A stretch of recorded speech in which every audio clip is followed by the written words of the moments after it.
I am Jim Collison, and this is Gallup's Call to Coach, recorded on August 30th, 20.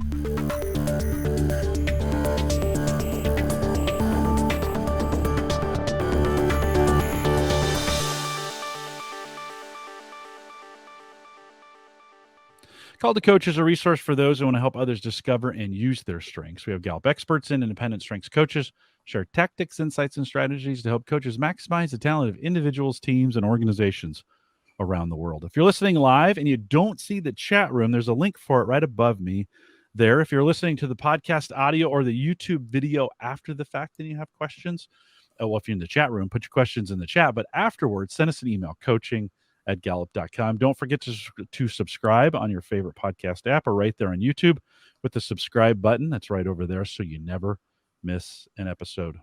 Jennifer Doyle Vancil is my guest today. Jennifer is a strengths-based career coach and consultant in Colorado who works with clients nationally and internationally who want to create strengths-based careers and workplaces. There's been a lot of that lately. She's a Gallup-certified coach and a candidate for ICF Professional Certified Coach. She's an expert contributor and collaborator on the second book of the Practical Strengths series, the one we just released with Joe Self, called Practical Strengths Career Success. Just came out May of 2022. Jennifer, welcome to the program and congratulations on the book. Thank you so much, Jim. Thanks for having me. I'm excited to talk with our community today.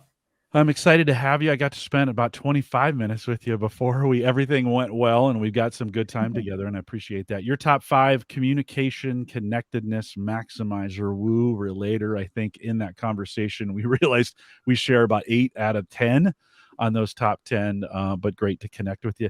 Give us a little bit of your background. You were in career coaching for a lot of years, but tell us a little bit about yourself and what you've done. Yeah, sure. Thanks so much. So I spent 25 years in higher education before becoming a consultant. So I was at the University of Alaska, Anchorage, actually, for many years. If anybody wants to talk about snow, that's one of my favorite topics. I loved my time in Anchorage, spent 14 years there, actually. And then actually have been in Colorado for the last several years, spent the last 10 years as a career counselor at Colorado State University.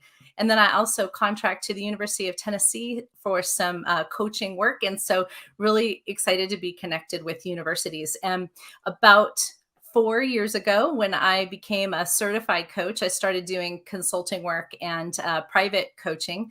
And during the pandemic, that really took off. So I went half-time at my university job and did both for a while. And then just this summer, after the book launch and getting quite a bit busier, I left my day job. I still teach at Colorado State and coach at the University of Tennessee, but I'm doing full-time consulting now. So it's been quite a journey. That sounds like you're living the dream. Did you imagine 3-4 years ago? I mean, think about it. That seems like 100 years ago. Did you think you'd be in the place as a career coach? Do you think you'd be in the place today that you are? Any insight to that and how that came to be? I think what's interesting, no, I didn't know anything like what happened would happen. I think what's really interesting is to reflect how, as a consultant, I had to change my business model every year because the world was changing so quickly. So prior to the pandemic, it was really a side gig. I was working in higher ed. It's very mission driven. I have high belief in connectedness. So I really believe in the work I was doing. And I actually thought that was the only place I could do mission driven work was in higher education. I didn't realize how much satisfaction I would get from doing the private coaching and consulting work. And I also love it just as much, but I didn't know that back then. So I thought back then, this will always be a side gig for me. I will always work in higher ed. However, when the pandemic hit and there were so many people out of work, there was so much demand for people who needed help with job search. So I'm a big LinkedIn user, and it seemed like LinkedIn request after request after request was coming in for people who needed help with resumes and interviewing and job search. And so really 2020 was an explosion of help everybody job search whose industries are gone. And I mean, it was just overwhelming in a lot of ways. I think if you talk to anyone in my industry, I think I felt very responsible. I wanted to help everyone. And so I did the best that I could to help as many people as I could in 2020. In 2021, it changed. In 21, the conversation wasn't I need a job now. I need a job now. It was, hey, I'm rethinking everything. You read about the Great Resignation. I saw it in my business. People started calling me, not I need a resume, I need a job search. They started calling me for, hey, I know you do the strengths thing. I don't think I'm using my strengths in my career. Can you talk to me about that? And so it was much more about career exploration and transition. And so 2021 was really all about that. And I would say that has continued. A lot of my work is people who want to work from their strengths who don't think they are. But what happened in 22 is as the world opened up and companies were losing people, they were saying, can you come in and can you do training? We're losing people. We don't want to lose people. And I realized the connection between the career development work and the corporate work that I could do is like workplaces don't want to lose people. So how do you become a strengths-based workplace so that people don't want to quit because they had high turnover? And so I saw the connection then between the career coaching work I was doing and helping the companies not lose their people. So that's interesting. That raises a question. How different is the work when someone is looking or thinking about a transition and the work necessary to keep people in a current role that Mhm. they're in? Because to me, it seems like that exploration is pretty similar. You kind of touched on this. Is that as you're working with organizations to help keep people, you're of Mhm. course wanting those people to reinvent themselves internally, right, Yeah. in what they're doing, and then you have the external. How different is that? I never put that together. How different is that? Is that Yeah. coaching? Well, I would say one of the most common conversations I have with people that I'm coaching is, what have you done to communicate your needs, your desires, your career path wants within your company? Most people say, oh, they don't care. They don't care. Like they don't want me to stay. It doesn't matter. And it's amazing when they actually have the conversation, how much does open up. I just was working with someone who absolutely got to the point where she quit and she went to her manager. She said, that's it. I can't do it anymore. She said, I'm not having good relationships and that really matters to me, and I really want to create this knowledge base, and I don't get to spend any time on it. And she started saying all the things she wished she could do, and they literally on the spot created a job for her to keep her. Mm. And she was so frustrated with her work. She just had never had the conversation. So I always tell people, have the conversation internally. But when I'm speaking to people in the company, I'm encouraging them, you start the conversation. Otherwise, your employees are calling me to get a new job and you just don't know. So Mhm. everybody needs to understand how and where they can work from their strengths within their company. And if they're not, they're going to be disengaged. They're going to call somebody like me if you don't have the conversation. So, Mhm. Yeah, that entrepreneurial type spirit. I think about my own role. I've said this many times here on the program of how, we kind of invented this kind of role at Gallup, and it was a sweet fit for me. And so it's working well. But that's an interesting thought for me to think through, that those two exercises are very similar. mhm. Keeping someone in a role and getting them in a new role are have a very similar a kind of a very similar exercise. We spent some time yesterday on a LinkedIn Live talking with Dr. Tim Hodges at the Strengths Institute at UNL. We focused at that from a college perspective, and oftentimes when we think about career development, we think of it at the college level. Mhm. But how different is the coaching when you're coaching a college student and then when you're coaching a professional? Is that completely different? And then I want to talk a little bit about how the book can help with that. But Yeah. are those different exercises or are they similar?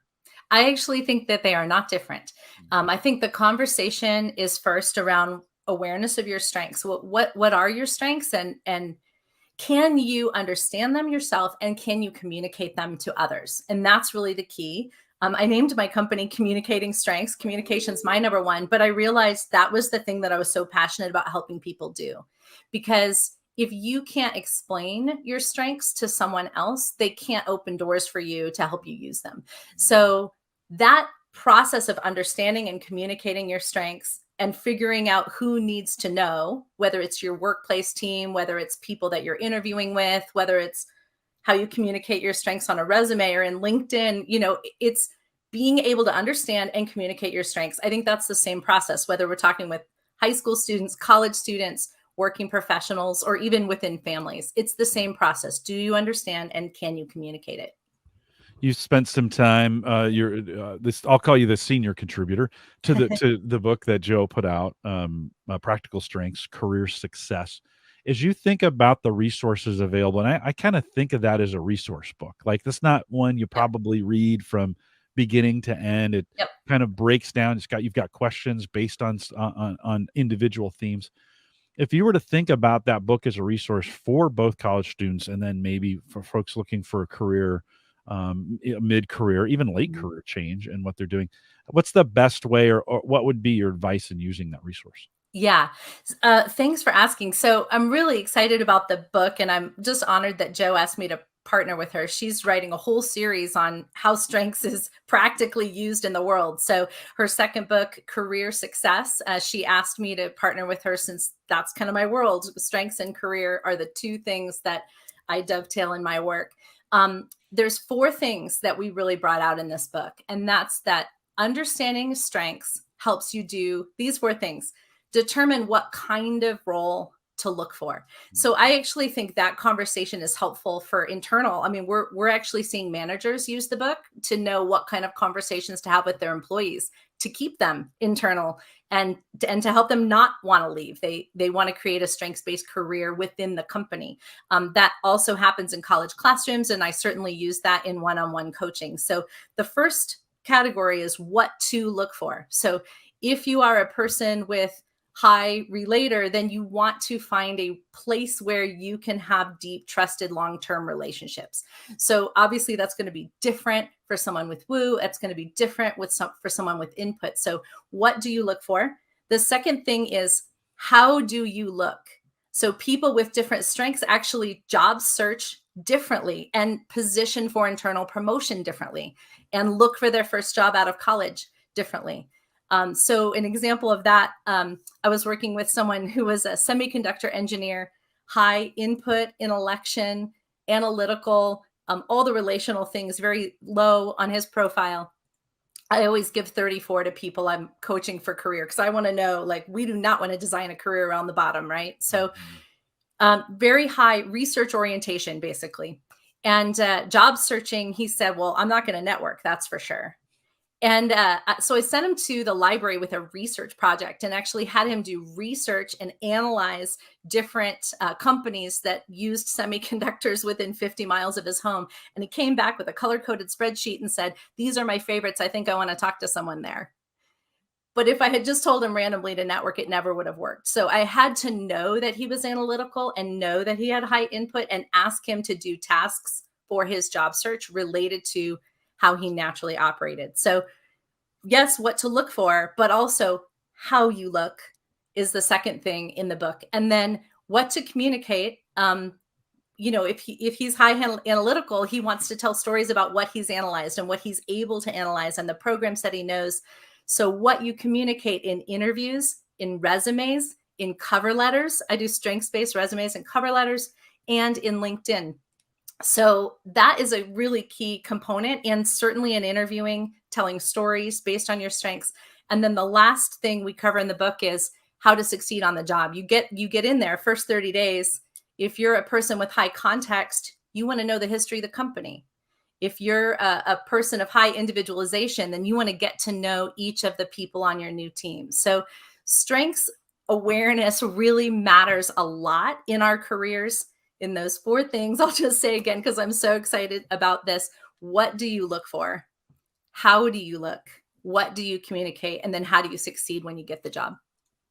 I asked Tim this question yesterday. I'm going to ask you: Do you mentioned resumes and cover letters? Mhm. Do you put strengths on there, and what kind of recommendation do you do? And do you tailor it based on the individual? Talk a little bit about, because that's a big question Yeah, we get all the time in the Facebook groups. Is like, hey, do I put absolutely. this on a resume? How do you do that? Yeah. So when people work with me, they know they're getting strengths-based coaching. So most of the people that I work with do want that because it really informs all of our work. But we do create resumes. We put the top 5 strengths across the top, but we don't just list them and leave it at that.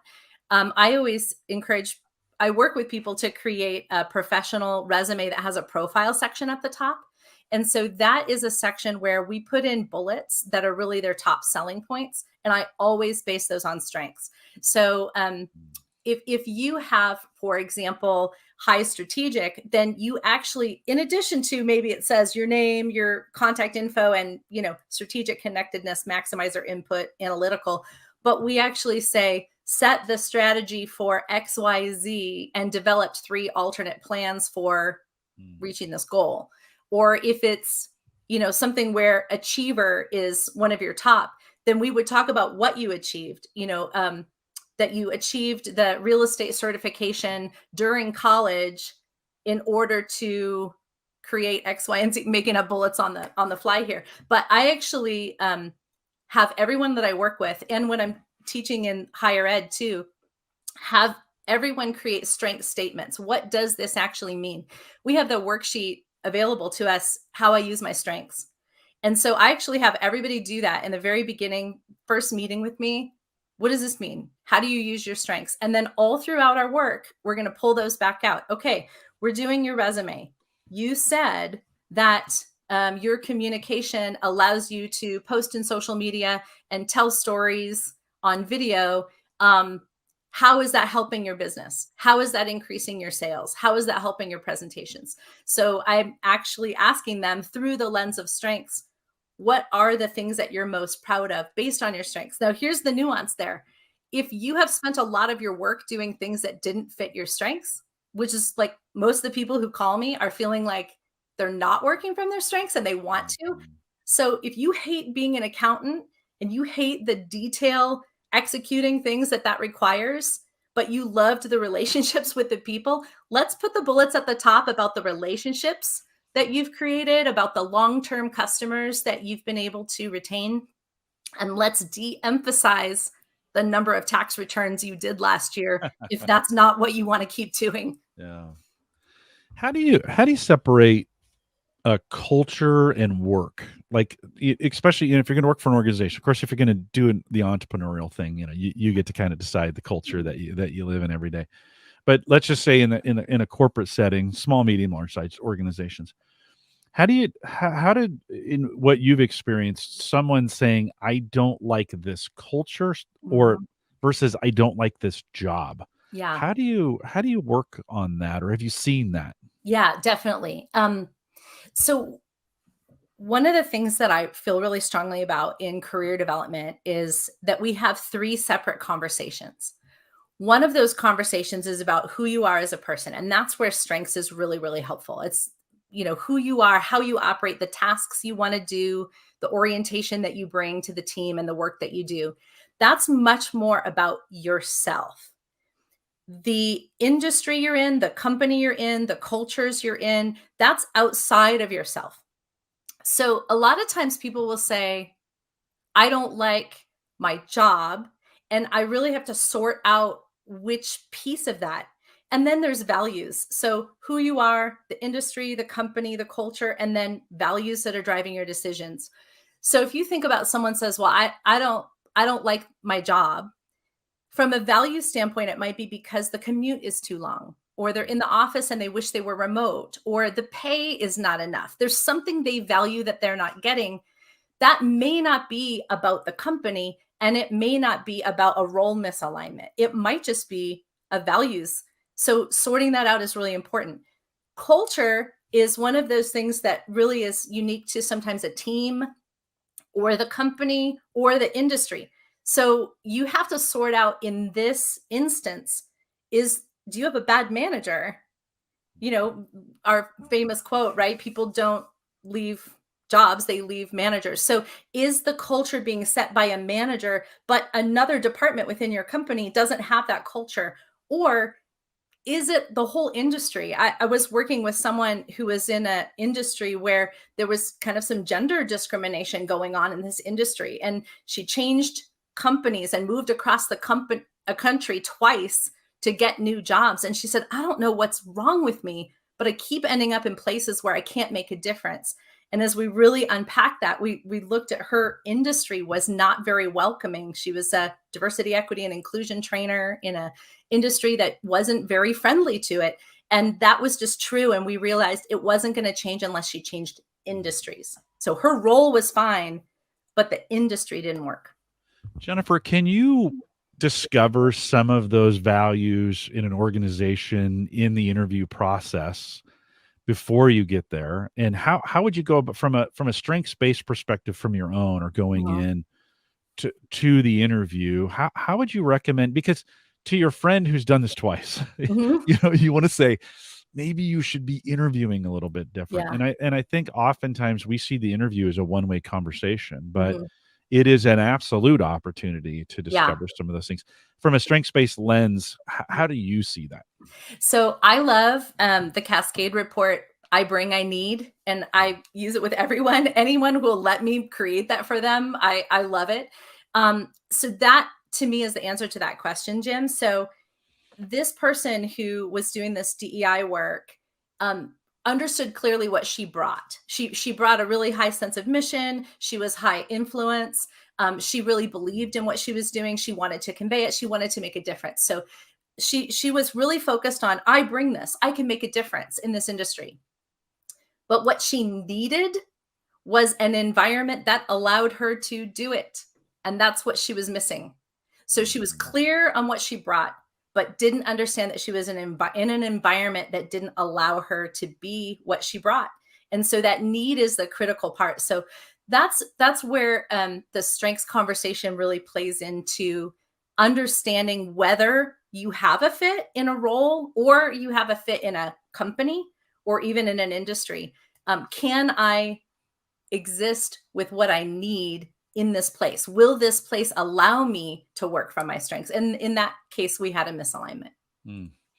Do you think, I would think if you begin to ask some of those questions in the interview and you get some resistance on them, that's probably a pretty good sign Yeah. that this may not work. Or, you hate to judge a book by its cover, and you would hate to judge an entire organization by the HR professional, whoever is interviewing, the manager, Mhm. whoever's interviewing. Certainly, if you're being interviewed by who could be your future manager, Right. that's a pretty good leading indicator, Yeah. from that point. But and I guess I'd be careful. A couple questions. One, and let's dovetail this question in. Jackie asks, how do you find strengths-based organizations to get this that you get to work with? Let me phrase that in this light. So you're interviewing from a career standpoint. You're interviewing whether it's first job or mid-career. What kind of research, or how would you recommend someone look into the organization to see if they're coming out? They may not call it that, right? Yeah. But there may be some clues. I don't know. Give us some thoughts on that, Jennifer. I think, strengths-based organization is a really loaded term, right? So it's funny that, I've worked with companies and universities who say we're strengths-based, but if you actually talk to the people on the ground, they're like, oh, I think we did that strengths thing once. I mean, it isn't necessarily, because on face value they say they are, it isn't necessarily permeated through the organization. So even if you could get a list of, here's all the companies that have taken StrengthsFinder, Clifton Strengths within the last 5 years, I don't even think that would tell you that. I think it's really about people who see individual value and allow people to be unique individuals. So Mm. I don't know that you can see that on a website. I don't even know that people that wrote the website are the same people that are hiring and that you're working with. Um, in universities, you see that at career fairs, where the person who submitted to the career fair said, this is what we're hiring for, but the person who's standing at the table doesn't know that they're hiring that. So that's a negative answer of, here's how you can't tell. You can't necessarily tell from the website. You Yeah. can't necessarily Yeah. tell from the written materials, but I think you can tell by talking with the people in the organization. I don't actually think there's a substitute for that. I think it's a matter of having the conversation and understanding, how do you feel when you're talking to them? Do you feel valued? What kinds of questions are they asking? Are they asking about your uniqueness? Some things I think are clues are organizations that prioritize professional development. That's a Mm. good clue. I think organizations that tend to have tuition reimbursement, that's a clue that they're, trying to develop you as a human, that maybe they understand and value your uniqueness. And I think organizations that take time to do things like retreats, learning modules, or things like that. Professional development is a good clue. Yeah, I you may be able to get some of those with reviews off Glassdoor or some of Mhm. those things to be able to see what other people are saying. I think you have to be careful Yeah. in those settings, right? A lot of people go to Glassdoor angry, and Right. so you just have to you have to be careful in those settings. I'm going to play to your connectedness and belief in this question a little bit. Crystal's asking this question. She said, and this is a great question, by the way. When is it worth it to try to make a difference within an unwelcoming industry versus being able to feel your strengths working more efficiently or quickly in something different? As you think about this career, like Mm, it's, when do you got to know when to hold them and know when to yeah. fold them, right? Can you talk a little bit about that? Yeah, for sure. I wish I could remember where this came from, but it was described to me that sometimes being inside an organization is like you're a plant and there's a glass box around you. And so certainly somebody can water that. You can get water in the side and you can be in good soil and you can have sunshine. But if there's a glass box around you, you're kind of inside your plant is not able to grow and it's going to be limited by the shape of the container that it's in, if you can imagine that image. I think when you get to that point of realizing that, unless you have a way to break that glass, if you have a way to take that off, or if you have an ally in the organization who can remove that barrier, if you have sponsors who can open a door for you, then you can break out of that box and you can continue to grow and flourish like this plant. I think if you are hitting your head against that wall and you're trapped and you're trapped and you've tried this way and you've tried that way and you've tried this way and there isn't anyone helping you break through and you get to a point where it's affecting you, getting to an organization without that limiting container is the thing that will solve that. And so I do see a lot of people stay in jobs where they are very, very limited and they stay so long that it's to their detriment because they start feeling like I don't have anything to give. When in fact, it wasn't that you didn't have anything to give, it's that you had a need to give that wasn't valued. Yeah. And how important then, I think there's no clear answer on this one. It's super gray, like, Mhm. because sometimes another day could make a difference Yeah. if you stayed. Like, how much gas do you have in your tank to give? How full is your bucket in this situation, right?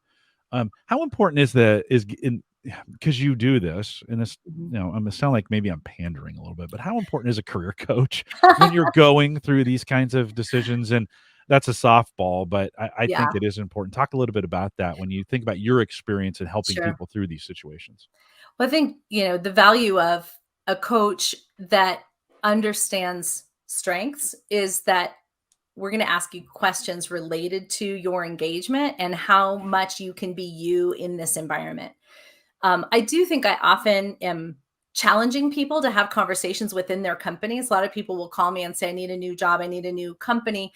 And they haven't actually had the conversation with their manager or with other people in other departments about what the opportunities are. Moving within your organization is always your easiest job search. It just is. It's always Mhm. the simplest job search, changing roles or changing departments. However, if you have done that and you beat your head against the wall, so to speak, I think what us coaches can really do is encourage you to say, "Can you remember your value? Can we go back to the strengths conversation? Look at what your input can do. Look at what your analytical can do. Look at the value of that developer that you have. You love to develop people. You're not in an environment where you're able to do that.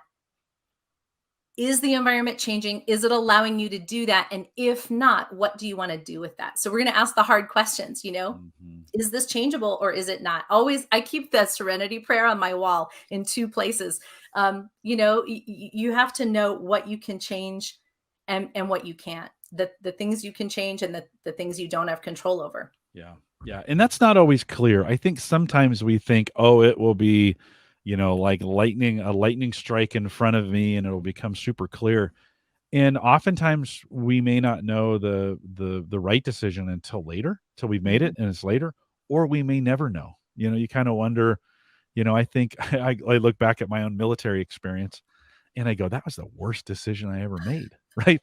But yet it led to so many great things in the future. Now hindsight's 2020 and it's easy to say those kinds of things. But it's super easy to say those kinds of things, and I value the experience, but it was terrible. It was a terrible experience for me, You right? know, It I was hear that awful. I hear that a lot. I'm sorry you had that No, experience. no, it's Um, I common. think that a lot of times when you're in a bad situation, you actually believe that all situations are bad. Yeah.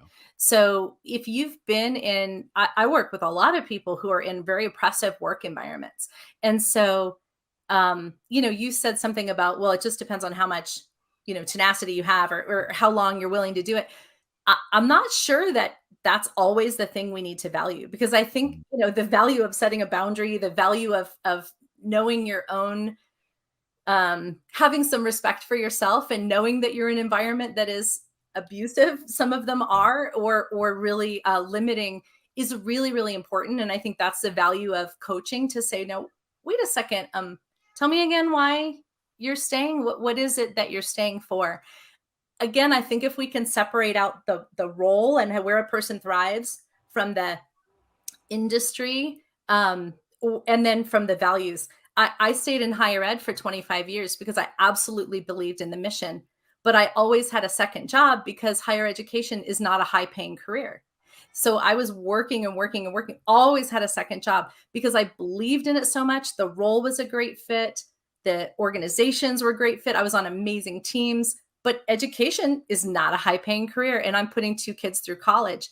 Finally, I had to say, okay, this one thing has to shift. So when you're in a role in an organization where it mostly fits, it's easy to not make a change and to not acknowledge that one thing that is not working. And I actually thought it can't change. I can't ever change my income because this is the only world in which I can ever thrive because I loved it so much. But there was that one thing not working. And that happens with a lot of our clients. I love the team, but I don't like the product, or I love the company, but I don't like my role. But actually, you can change that one thing. No, for sure. But it's never an easy decision in the moment, right? It's hard in the moment. I think this is where having a coach or a good friend or maybe both Yeah. to talk about these things, to really look at it from another lens Mhm. and to get people's advice on it. If you're battling this alone, that's a tough place to be. I'm going to come back to the I need conversation for a second. Catherine says, my tip to clients during the interview: convert need statements to questions. I love this. Thinking through, most of the time the hiring manager is present. Important to know if they'll give you what you need to thrive, and I love that. we That's great. we spend some time. In fact, I'm headed out right after this conversation today. I'm headed driving down to Lincoln to do strengths discovery for the rake school at UNL. And I've done this, I don't know, 7 or 8 years. I know all the students down there. It's tons of fun. But as we're building charters, so they're putting teams together, and so we're putting team charters together. And we base those charters on that I need. You don't have to have a form to do this. You can Yeah. just say, hey, what do you bring to the team and what do you Mhm. need from the team, right? And I encourage them to put that in the team charter and then talk about it at least once or twice a month during the team open with the team sessions. Mhm. How are we doing in this area? I think that's also a great exercise for individuals to do in the job search, right? Yep. And as you're interviewing, that you may be discovering things about yourself in the interview too, right? Mhm. How often do you think individuals, and let me ask this question of you, how often do you think the interview process itself is a learning opportunity and people learn things about themselves during the process? Absolutely. In fact, sometimes when someone is a little undecided about whether to leave their job, um, interviewing for another job is really, really telling because then you can see an environment that's different than the environment that you're in.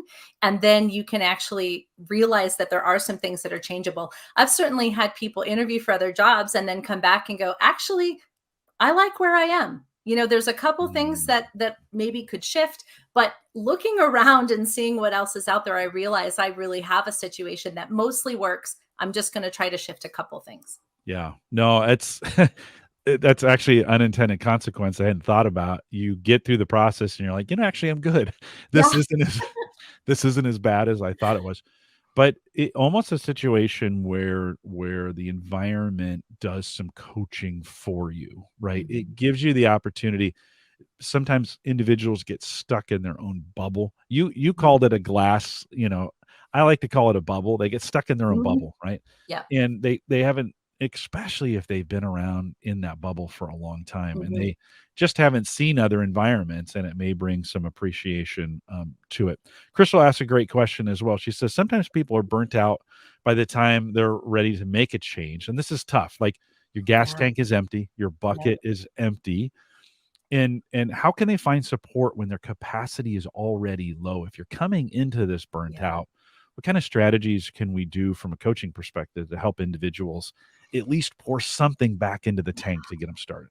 Crystal, it's such a good question. I love that you asked it. That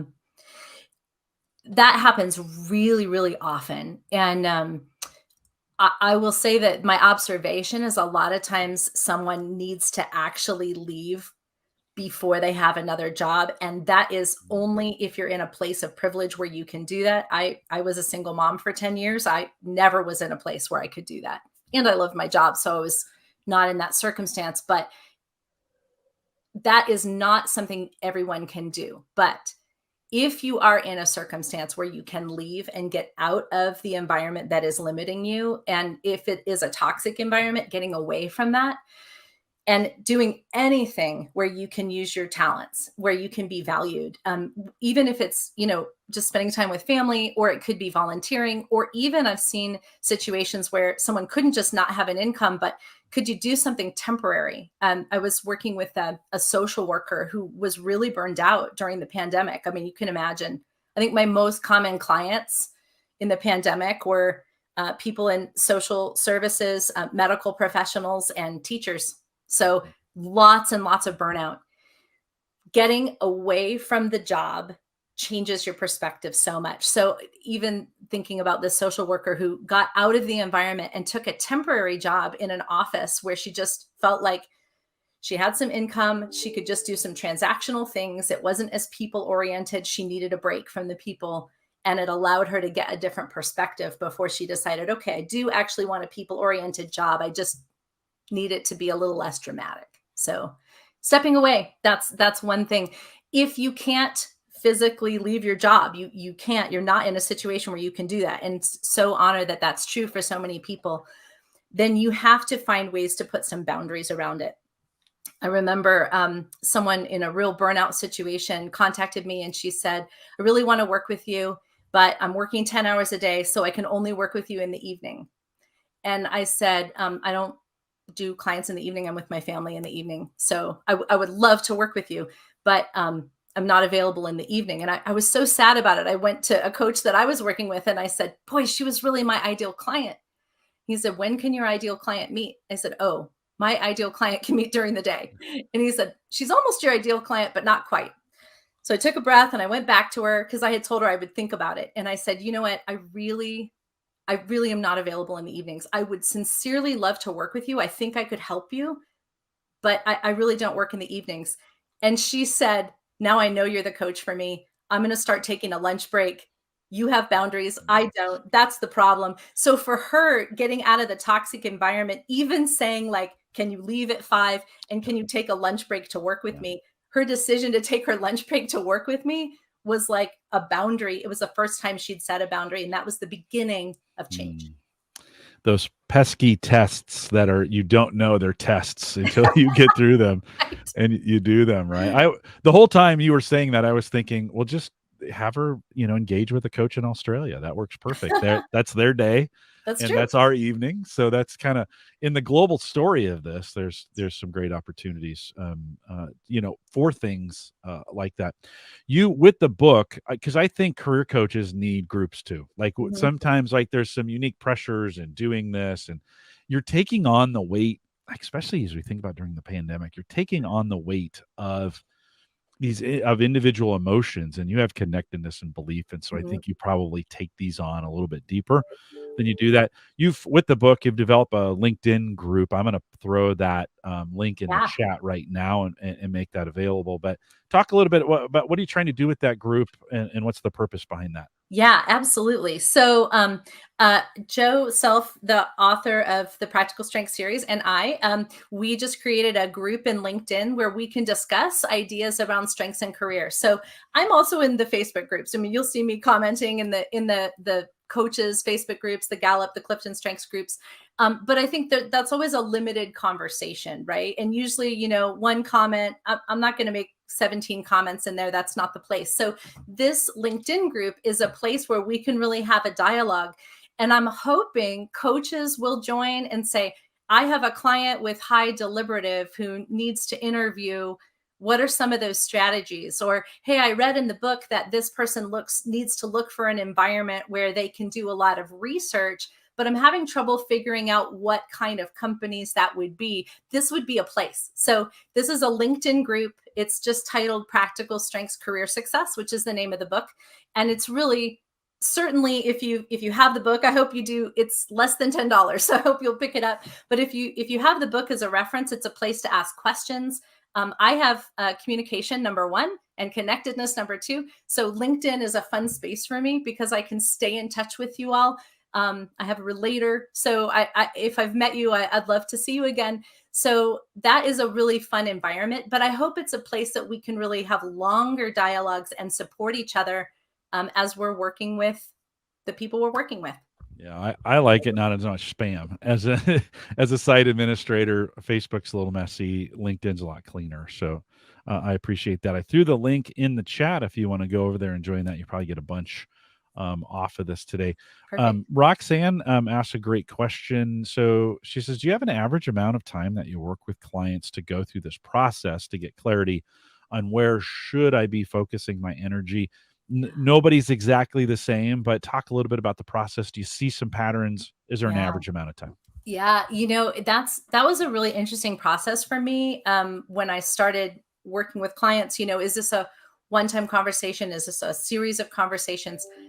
Where I've landed in my offerings is I'm doing career exploration in 4 to 5 sessions. And I really think it takes about that amount of time to understand your own strengths, evaluate the environment you're in, figure out if you're able to use them there, understand if you do want to make a change, what are your industries of interest, what are the values that are driving your decisions, and then how those things come together. So if you know that you're a high one-on-one communicator and you're in education, maybe you don't realize that you can also do one-on-one communication in banking. So you can just change the industry, even though if you stay in a similar role. That conversation, that is a series of conversations for coaching. I do that in 4 to 5 sessions with people. And then once they figure out what they want to do, we have to do a gap analysis and say, how close are you to this? And then start filling that gap. I talk about building a bridge to your next career. So that whole process of job search that has to be strengths-based. How can you build a bridge? Do you need to be in social media? Do you need to make networking connections? Do you need to be at a conference? Do you need to do informational interviews? Do you need to apply online because you're in a high demand field and you can get a job by applying online? There are industries where you absolutely can. You're a truck driver, you're golden, right? I mean, there's industries where you just apply, you get a call. Data analytics is huge.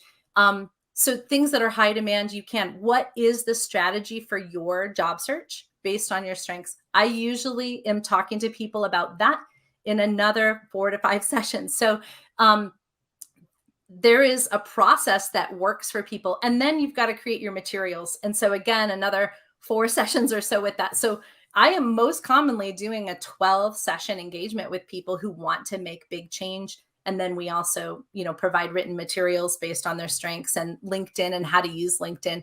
It's amazing when I kind of sketch that all out, how much there is to making a change. Now, if you're making a smaller change and you know what kind of change, I just want to get a promotion in this industry. I'm a banker 1 and I want to be a banker 2.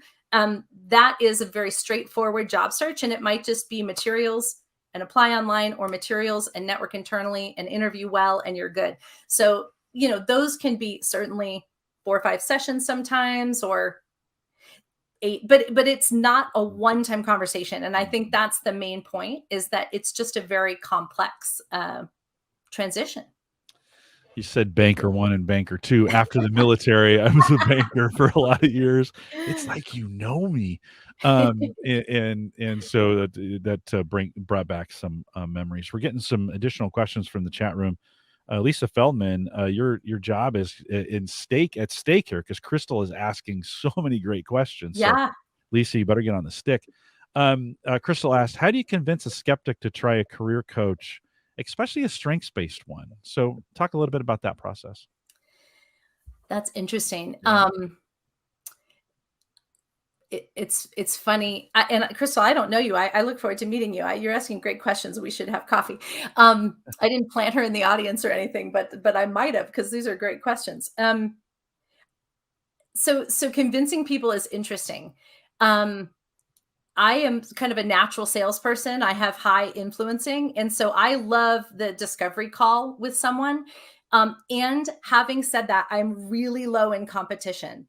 So I love to talk about, what coaching might do for someone and ask people questions. Where are you stuck? And is that something you can get over on your own? If not, how might coaching help you? And then honestly, if people want to work with me, they do. And if they don't, they don't. And I don't chase them. And so the whole idea of convince it's hard for me with low competition, because I think, well, if someone else's approach fits better, like, you should work with them.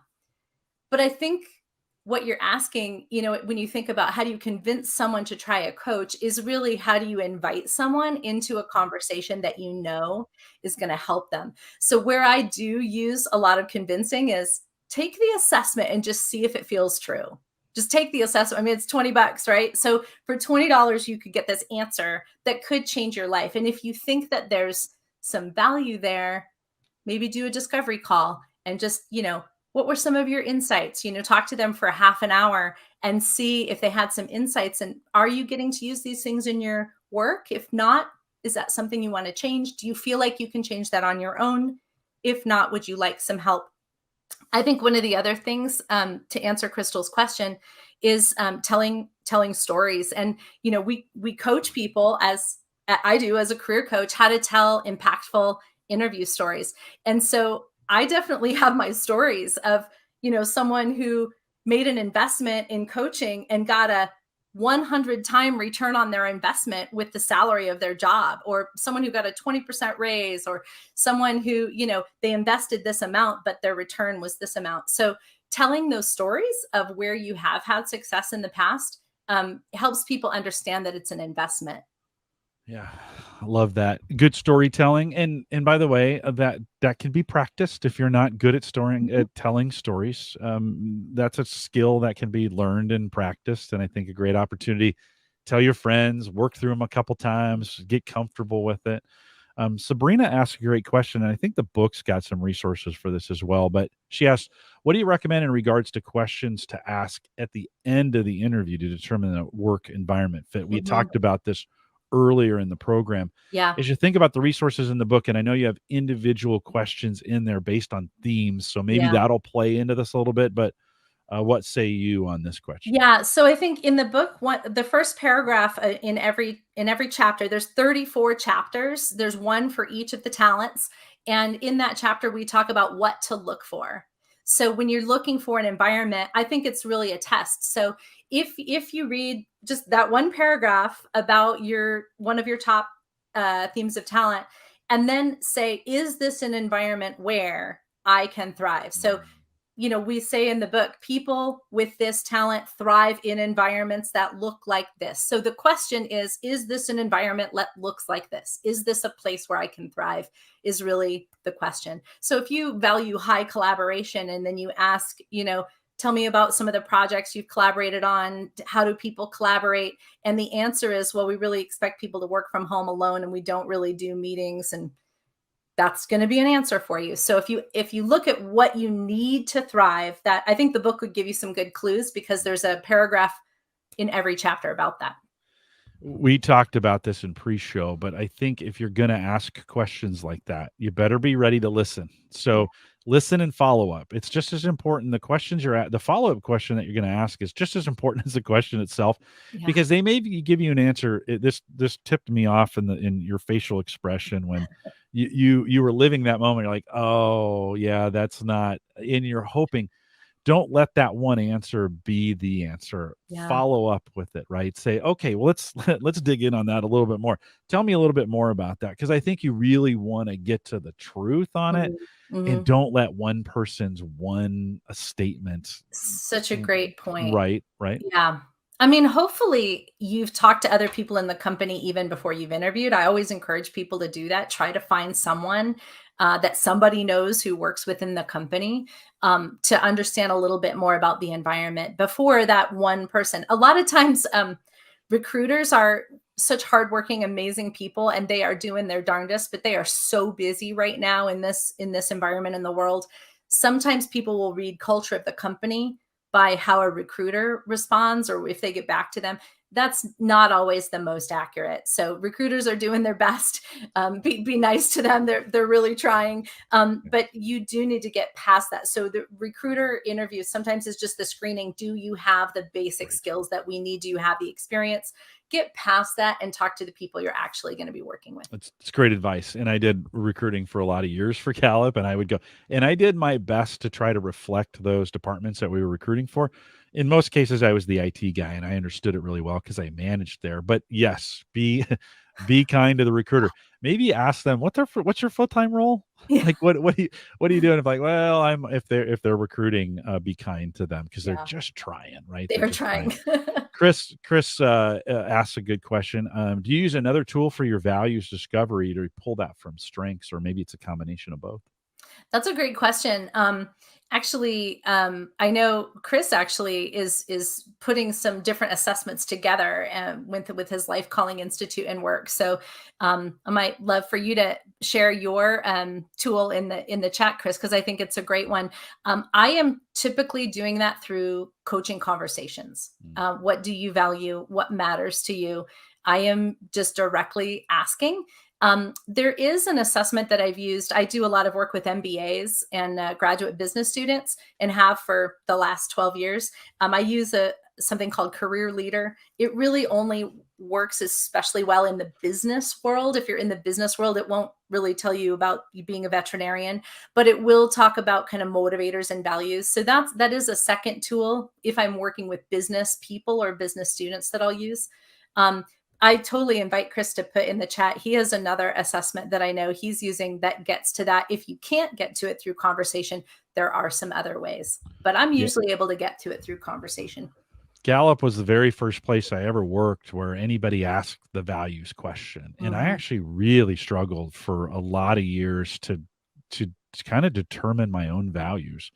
I'm not sure this is a one and done exercise in a Yeah. lot of cases, coaches. Like, Mhm. and not to knock assessments because we make one, Yeah. but also don't just realize like the Clifton Strengths assessment, it's a Yeah. lifetime of work Yeah. after you've gone into these things. And so thinking about and I'm still thinking about my values all the time, Yeah. and sometimes I'm like, man, am I really that shallow? And the answer is yes.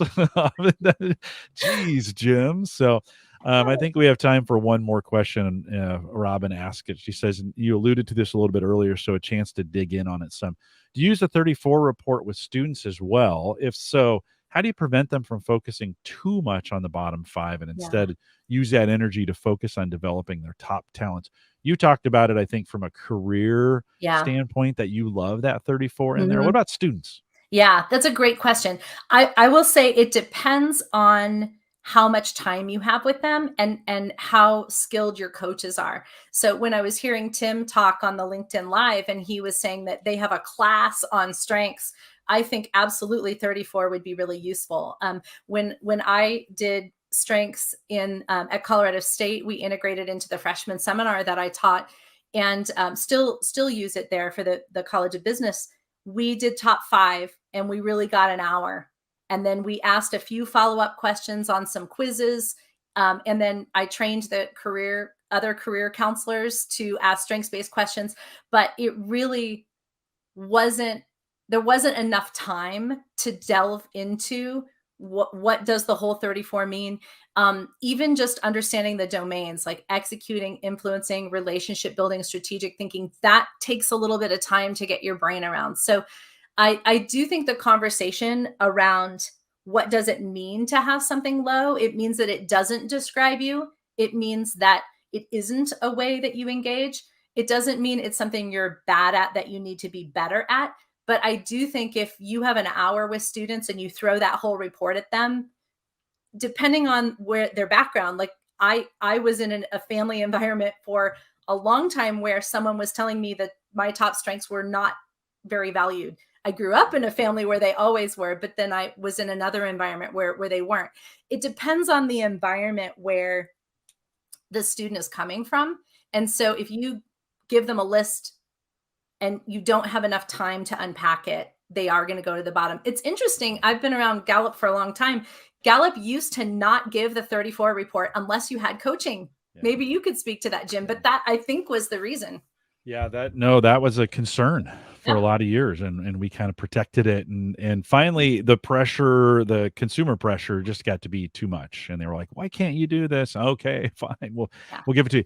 Although ironically, we didn't do it until we had a coaching network, right? Yeah. Until we had you guys who could fill Jim Clifton, our CEO for a lot of years, still today, if you put him, up against the wall, would say shouldn't have the 34 report if you don't have a coach. Yeah, I think you have to have some explanation and understanding about it, because I think in the world we're brought up so much to say, like, focus on your weaknesses and make them better. Yeah. But through the lens of strengths, your weakness is an overuse of what's high, or if you don't have something that's low, it can be a weakness if it gets in your way, but you can compensate with what's high. Unless you have someone to explain that to you, you're probably a little bit at a loss.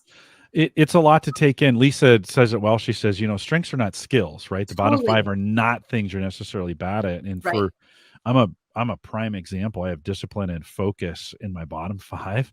And listen, I'm not good at it. I would not make a career, like, you would not want me as your pilot.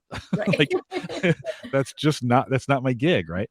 But for these webcasts, and I've done thousands of them now, I have to have incredible focus. Like, I have to block out everything else that's going on around me, focus on the chat room and you, right? I have to have it. I have to have the discipline to make sure all the steps get followed, to make sure from the time I ask you to be on the program that we get an Eventbrite thing set up, that I get people invited for it. Now, let's be honest, that's not the smoothest thing, but I've overcome that with systems that help me get through that. So it doesn't mean it's a weakness for me. In fact, I'm really proud of the progress I've made in finding systems to help with my focus and discipline. They're bottom 5 for sure. I'm not going to make a living off of, right? That's not what I'm going to do. Those get me, though, to this point where the woo and communication and positivity and individualization and developer and where all those get to shine as I'm having conversations with you on these things. So I think a really great conversation around that. And Jennifer, let me ask you the last question here, and we appreciate everybody coming out in this. Anything I missed, or what would you say is some final words as you're encouraging folks in this area? Because we get this question a lot. So thanks for saying yes to talking about career coaching, but any final thoughts from you? I think just really encouraging those of you who are integrating strengths in higher ed or into your practices as a coach or into your companies as a manager, that it's not a one-time strengths thing, that you find some ways to integrate it later. And, I'm hopeful that the book can be a reference to help you individualize your coaching, your questions, your conversations, but it's not a one-time strengths thing. And so if you are if you've integrated into your company, you've had a training, or you're doing it in a higher ed classroom, finding some ways to continue to use that. And it may be in training other people in some of the basics of how to have these conversations. So that's something I'm really passionate about. I think I'm hoping that I can be part of that solution in doing some training for folks that want to continue the strengths efforts. Right on. And it's true in all cases. Even if you just bought the book, took the assessment, and you're not using it at work, or you're not in a school environment, you need to be working on these things privately in your own, in what with your own family, some of those kinds of things. In our case, I mean, I get a daily dose of it. I'm privileged from that standpoint all the time, but Certainly my daughter has caught on to this, and so we have these conversations all the time, just her and Mhm. I. And Yeah. she'd have them with me whether or not I worked at Gallup. That's one of those kinds of things. So continue. Well, Jennifer, thank you. Yeah, thank you for taking the time today to be a part of this. I think we covered. It felt deep today. I just think I appreciate that you just diving in. The conversation felt deep. Again, practical strengths, career success. I put the link to it in Amazon. For folks outside of the United States, what are their options to be able to purchase this? How does that work?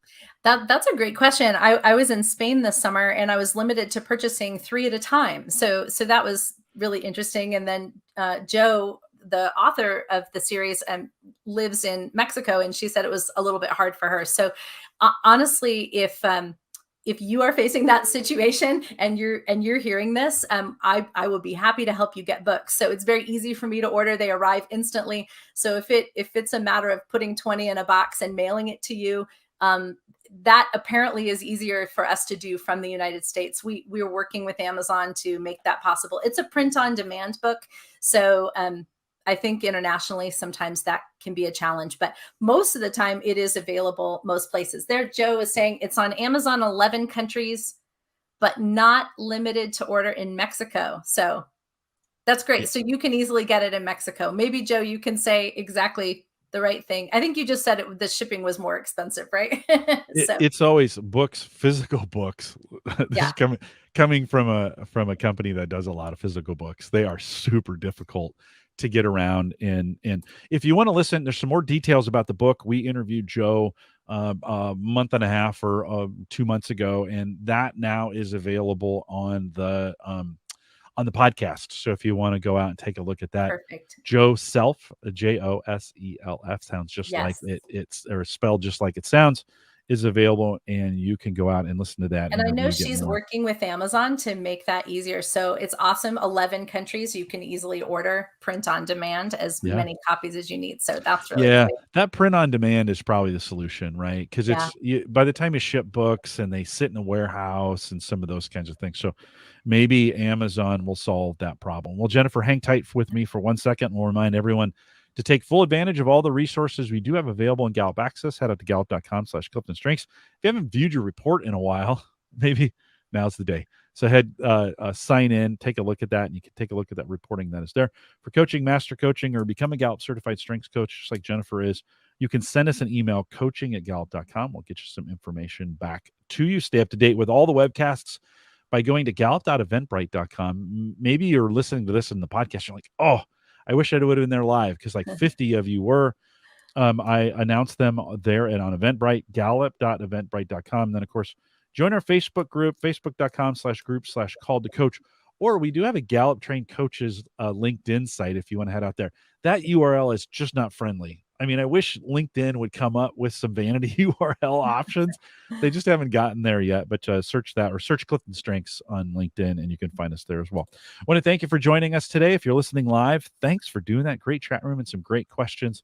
Lisa, your question asking prowess is in question at the moment. So better come back with some more next time. Just kidding. Thanks for coming out. And with that, we'll say goodbye, everybody.